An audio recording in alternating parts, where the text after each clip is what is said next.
এই যে দেখেন, আমার মতো যাদের বড় বড় মোষ আছে, এই মোষ নিয়ে সমাজে একটি মিথ্যে কথা মানুষ বেশি ছড়ায়। কেমন মিথ্যে কথা?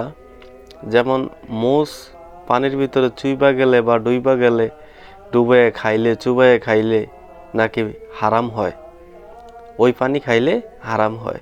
নাউজুবিল্লাহ, কি বলছে এসব? আসলে তাদের জন্য সব জায়েজ। ওরা হারাম কি চিনে আর হালাল কি চিনে, কারণ ওরা তো থাকেই হারামের মধ্যে সব সময়। আরে রাগ বেড়া, পঞ্চলাগি বেশি বক বক করস। এটা শুধু আমার কথা না, শায়েখ আহমদুল্লাহ হুজুরের কথা। শোন আগে করলে নাকি হারাম শায়েখ হয়। কি বলে। আসলে হাদিসে এমন কিছু আছে কিনা? মোষ ধোয়া পানি খেলে বা মোষ লাগলে কোনো কিছু খেতে গেলে সেটা হারাম বলে হয়। হারাম তো পরের কথা, অনেকে বলে মাকরু। হারামও হবে না, মাকরুও হবে না, কারণ মোষ যদি থাকে আর পানি যদি আপনি খেতে যান তো একটু আধটু লাগবেই লাগবে, যত ছোট থাকুক একটু হইলেও লাগবে। তো মোষ ধোয়া পানি খেলে বা কিছু খেতে গেলে মোচে লেগে গেলে আসলে কোনো গুনাহ হবে